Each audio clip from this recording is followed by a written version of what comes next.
Hey, this is Adam from Outlier, obviously. And look, I got two guests today. I brought on my friends to kick off Super Bowl previews that you're going to hear for the next 2 weeks. I brought in Eric Pauly, Dan Newbert. Dan, who, by the way, is from Philly and has just gone so native that he's just wearing his California PLL hat. Well, dude, it's a fire logo. I mean, it is. They snapped on it, dude. They snapped on it. I'm glad Philly got the Water Dogs. So it's just it. That's how. I mean, I'm gonna rock that. But look, I brought these guys in because we're gonna get some immediate Super Bowl predictions. Dan and I are both Eagles. So Eric, who's your team? I never know. I'm Washington Commanders. So I got beef with both of you guys. I know, really, man. So mute him. All right. Well, but look, I wanted to bring them in so that we could get some immediate takes on kind of like what they saw yesterday, just kind of how they're thinking about things. So, guys, first things first, like what kind of stood out yesterday for you guys in the two games that we had? Eric, what are you thinking? So for those who don't know who are listening, Newbie and I do a weekly show, and we've done it all season long. So Newbie has the receipts for me, and I have the receipts for Newbie. That's true. It's true. Don't want to say that I didn't learn anything from this weekend. I think, though, like, listen, I've handicapped games all year. You get a bunch of them completely wrong, get a bunch of them completely right. But this was a weekend that completely validated two things that I've been saying for the last 3 months, and that is the Chiefs' defense is as good as it gets, and the 49ers defense is very susceptible. And if that's not what we've seen for the last 3 weeks throughout this playoff, so then exemplified on the main stage, yes, of course, that game with the fumble at the 1 yard line, other things, it could have not been like only a one score allowed for the Chiefs. But I think it just reasserted what I was saying. Patrick Mahomes is the GOAT. That defense is amazing. And the 49ers, their defense is not as good as it's been in the past. I think that game was over before that fumble. I think that game was over. 1,000%. Like I think anyone who watched that game, I completely agree with you. And I think that anybody who watched that game, that fumble was like one of those. And you know, it was up there with kind of oh cool. And Ohtani hits a home run, and the final score is 9-2.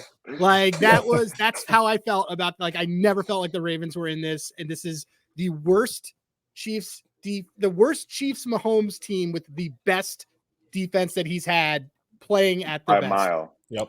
Newbie, what other told you so's you have from yesterday, and then we'll talk about it was lines. The main one that stood out to me was exactly like EP said, that the I told you so that he's been banging on the table, because the whole thing about the handicap of why we were on opposite sides. I was on the sharp side, laying it with the Ravens, as so many were. I mean, you saw Circa push all the way up to -5, so you know that they were needing a Chiefs win, which sharpest book in the world. Still, that just goes to show you those public plays can cash just as much as the sharp one. And that whole discussion and debate is just garbage and fodder for other people on Twitter. But the handicap that put me on the Ravens was the defense, and the defense that we saw for the Ravens and how that defense would match up with the injuries up front for Kansas City.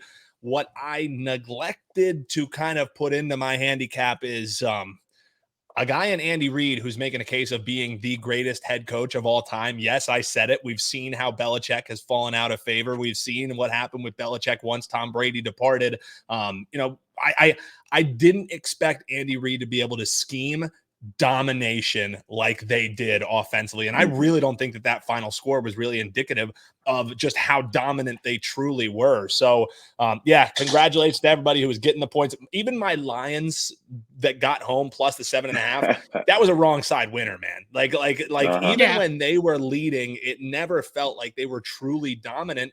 And the issues that I have with that Lions team and Dan Campbell and, his over aggression, I'm sure you guys have seen like the memes that have come out that it's like Dan Campbell is the guy who would hit on 18 at the blackjack table. A lot of people put out that meme who clearly also don't play blackjack. And it was just a lot of people were like, oh, he would double on the 11. And I'm like, well, you should double on the 11. You should. That's a great play, actually. That's exactly what you do. Shout out to Jeff Parles. Jeff Parles, like, texted, sorry, not to derail, but Jeff Parles texted me and he's like, the person who put this out, this is actually the way to do it. That's actually the right bet. And I'm like, everyone's going to have victory. And that's the thing is the Monday morning quarterbacks that are saying, should he have, shouldn't he have, like, pay attention to what the Lions did all year. Like, they were always going for it in those situations. You can debate whether it was right, whether it wasn't, but that's the way that Dan Campbell plays. That's the way that this team plays. It ended up costing them.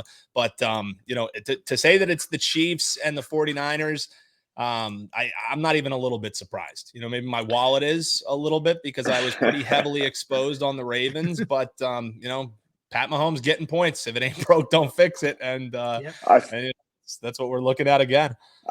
I also think another just underrated thing, all right, you could debate whether or not it was the right decision to go for it. Then obviously you have the Josh Reynolds drops, 2 of them, the Gibbs fumble and the Ayuk crazy catch. But the one thing is, the field goal kicker, Michael Badgley for the Lions, has been terrible from 45 plus.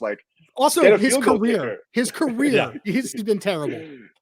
Yeah. So I feel like how come everyone's saying hey, you think you want to go get a kicker? We saw what Brandon Aubrey did. I'm not saying go draft within the first round, but you think you want to have a kicker with some range. I had, it's funny because I had Riley Patterson, I think was their kicker before. I had him at 100-1 to lead the league in points because I was like, Detroit's going to score a bunch. And I missed when they cut him at some point during the season. He was 7th and they cut him. And then I was just I got this ticket. This is going to happen. And I was like, how come he hasn't played anymore? But it doesn't matter because they don't go for it. But no, I didn't get any points from this guy. No, it's totally it. But so look, I'm going to put it up on screen. I don't know if you guys will see it, but people will be able to see it. But boom. All right. Let's kind of take a look at right now. Right now, we opened at +2.5. I say that because I hit the Chiefs right away, and I thought I will openly say that I think the Chiefs are the better team. I think that the Chiefs are, like I said, I think the Chiefs are playing with the best defense that they played at the bet. This is a terrible Chiefs team during the regular season that's playing really well right now.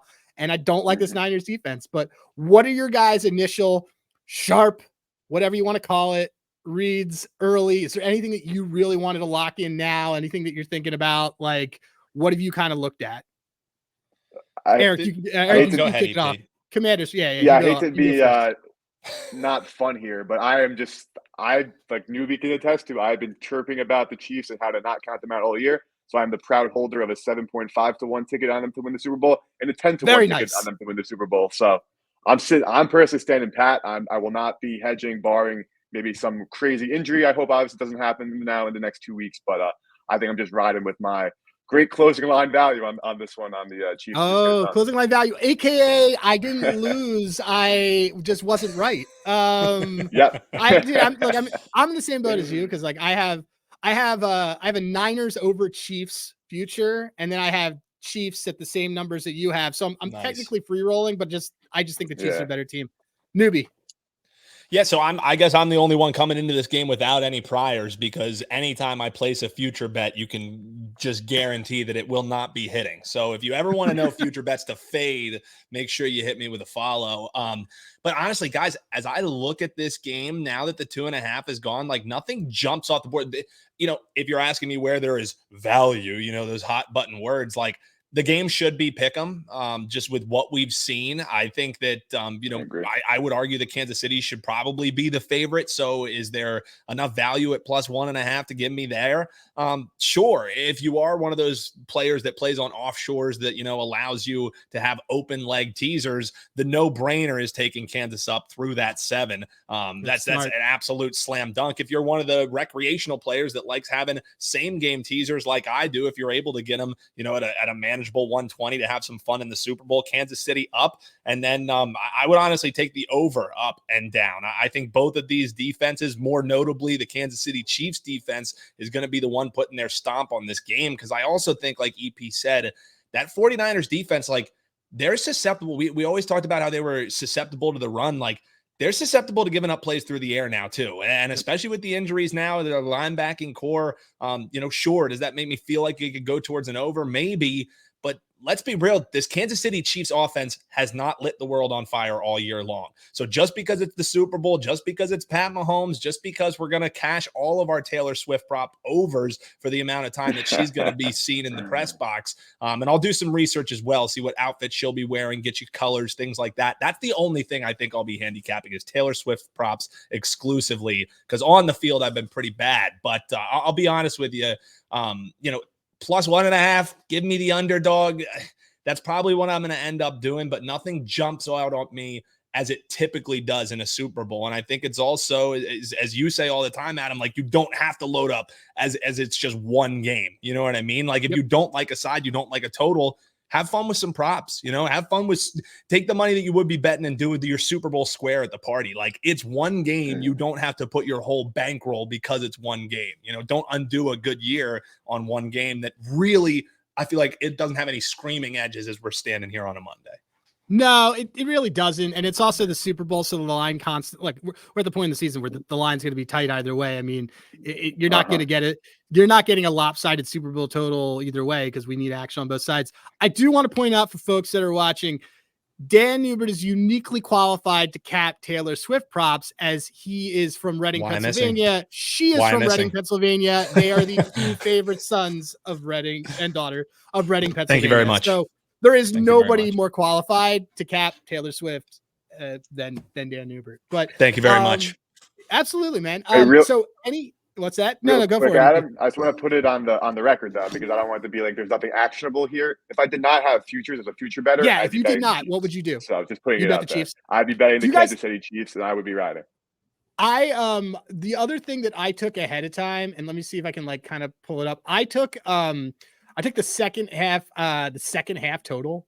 Because let me see if I can get it to I can bring it up, but second half total under 23.5. I took just because this Chiefs defense has been just dominating in this. It's 9-1 over its last 10.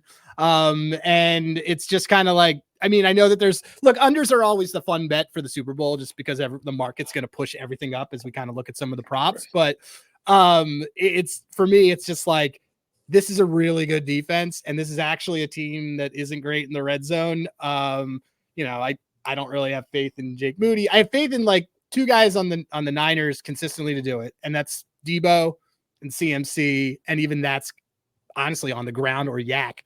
So it's sort of I'm fine with taking a second half under and see. Hopefully it's a 17-7 Chiefs win. Is there anything that you guys kind of are going to eye for prop wise? Is there any advice you can give to folks? We got 2 weeks, so there isn't. The only one that I hit early is only because it's been a wagon is the Isaiah Pacheco rush attempts over, just because. And thanks for letting me cash that one. That was the one Pacheco prop that I actually could cash. So great call on that one. That one flew over the total. Oh man, well, they are ready to. They are just into the ground. They're just yep. We're just gonna keep running you.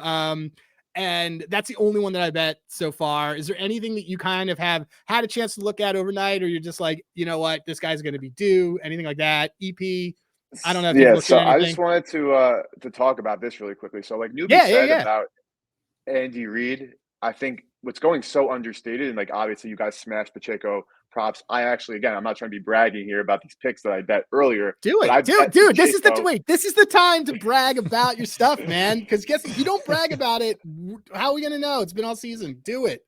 I bet Pacheco at 15-1 before the wild card round started to lead the playoffs in rushing yards, and now he has a 66-yard lead on McCaffrey coming into this game.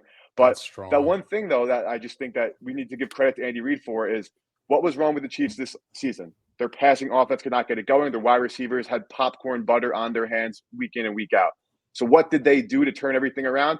They ran the crap out of the football with one of the most dynamic, hard rushers in the league. So at this point, long-winded way of saying, you can't not look at Pacheco again, rushing the football. But at the same time, the 49ers over the course of the season were last in neutral pass rate on defense, meaning teams looked to throw the ball against this Niners team because obviously that linebacking core makes it tough to run it.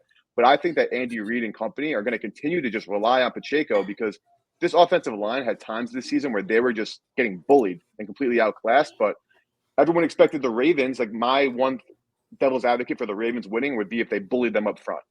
Absolutely not. That did not happen whatsoever. They decided not to, for whatever reason. They decided not to. So Pacheco has my eye in all capacities, and also I'm just looking at Deebo Samuel. So another piece of advice here is, like you said, Adam, is a lot of the times these prices are going to be so juiced because the public's going to want to hammer all the great players and their overs. But right now, Deebo Samuel at a couple of shops is plus 175 to score a touchdown. When last week it closed like plus 125, the week before like plus one, around even odds. This is a guy who throughout the course of the season has been closer to like the plus 115, plus 120 range. Now you're seeing the plus 175. So that would be somewhere I would look, would be for Deebo to score a touchdown. I agree. He's a threat on the ground. He's a threat in the air. People can say all they wanted all season about Brock was MVP or CMC was MVP.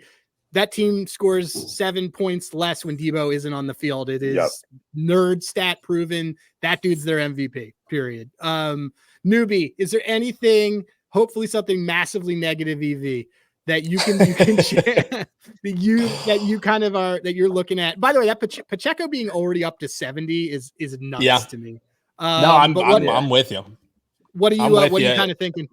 For me, one thing that I'm going to try coming in here to the Super Bowl is I'm going to be looking at a lot more as far as like total receptions go, total completions go. Like I'm going to look at those more so than yardage, because I feel like one of the things that I've gotten burnt, because this is the time to like do the State of the Union as well. Like look at your NFL props, because we're all three big time prop guys. I would argue if you look at our portfolio at the end of the year, probably 3/4 of it, as opposed to 1/4, is going to be props over sides and totals. At least that's the way that I bet. And one thing that I constantly have been getting wrong is yardage that I get over, and then because of negative plays or quarterback kneel downs, things like that, like it has been the year of me going back under, and that happened last night for me with Isaiah Pacheco. So I'm going to try and find receptions a little bit more, and I think, even when it's a guy like a Travis Kelce or a guy like a George Kittle, like you got burnt on George Kittle in this last game, I would be shocked if they don't utilize him a little bit more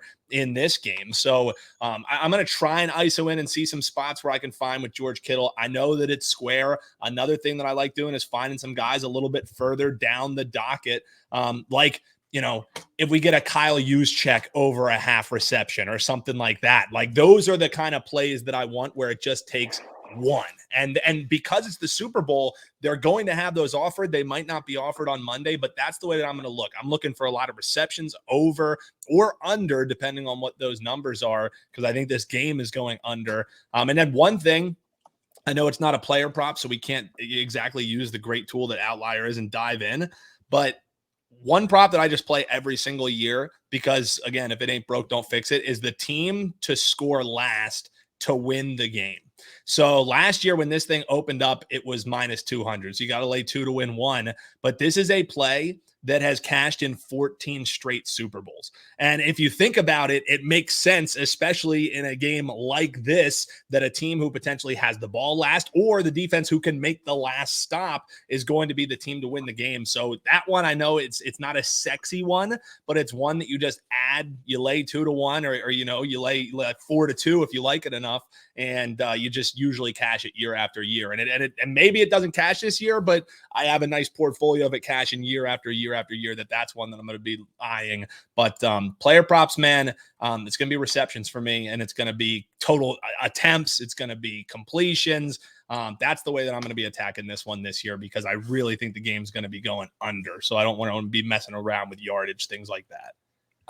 Just pulling up your guy, Kyle Juszczyk, over 1.5 receiving yards is just minus 115. Like, why are we not, like, he's literally already did it when they play. Like, why are we not hitting this like at all? And they're going to pull out the stops. You know what I mean? Like these are the times. He's done it lately too. He's just done it in like 3 out of the last 4. And he's on the field. He's on the field. I mean. Yep. Yeah. No, that the one that I always go to a lot is not, because they always price it wrong. Non quarterback to attempt to pass or to throw a touchdown is great. Like Noah Gray was a quarterback in high school. They've had Kelce take throws sometimes. Deebo has thrown a pass sometimes. CMC was the emergency quarterback last year when the Eagles destroyed Brock Purdy, as a defense is supposed to do, especially when you're using a backup tight end to help out the offensive line like Kyle Shanahan did. So no bad vibes, but whatever. There's a lot of different ways that stuff cashes. That's all the fun stuff. But I agree with you guys. It's like kind of look down ballot and look at that fun stuff that like receptions, especially when something's going to go under. Like I've gotten killed on that a bunch of times. I got killed on a Gibbs one last night where I had him at under 44.5 yards. He had 45 because he kept just getting, and he got pushed back, but just not enough. And yeah, so but there's a lot of stuff in there, and probably combined sacks is something that I also love for Super Bowl. That.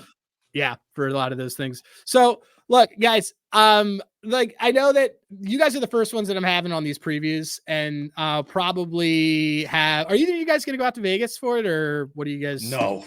Okay. I'm so then we'll all be in my living room. So then we'll text and we'll just hang out, and it'll be great. So we will. Yeah, but love look, it. I wanted to get you guys on for initial takes because you guys are two folks that have killed it all year. Newbie's my best friend, but I don't play favorites. EP and I've talked before, and like I think you guys are great. Can you tell everybody where they can find you, how they can watch your show? Tell everyone so we can tell the masses. Of course, Twitter or X at Slime Action. You get all my content. I try to get at least a free play up every single day. Just also just talking sports. So give me a follow on X, and then also Newbie and I do a show. We're going to figure out our off-season schedule with obviously football coming down, but that's on the Wager Talk YouTube channel. It is at Wager Talk TV on YouTube, and to find some of my written content as well as other video content and stuff coming. Obviously, basketball season's in full swing, baseball on the horizon, and next thing we know, it will be the 2024 NFL season. That's at goldsheet.com, GOLDSHEET.com. Absolutely. EP nailed it, man. It's been a fun show for sure. And we love getting in the comments with people over there at the YouTube channel. So definitely check it out weekly. Tell us our picks are great. Tell us they suck. We love them all. And you can always follow me on Twitter at Newbie Talks, NEUBYTALKS. That's the way to do it. But there's no better way to kick off Super Bowl week than hopping on here with you, Adam. This is what a treat. What a treat. There's nobody else. I wanted the sharpest guys I know because also guys that I can make some fun jokes with. So this is fun. That's also, true. None of our teams are in it, so we really don't care. Yep. Well, we're the NFC East. That's the NFC East. We're in the dumpster fire division. NFC least. NFC least is right. Hey, at least McCarthy's coming back, boys. At least McCarthy's coming back. What a weird. Ben Johnson, save me. Save me, Ben Johnson. Has to be a bit at this point. All right. So for my guys, this is Adam. Thanks again for tuning in. Good luck with your bets, and a lot more of this content coming up as we get up to Super Bowl in a week and a half, 2 weeks. So thanks again.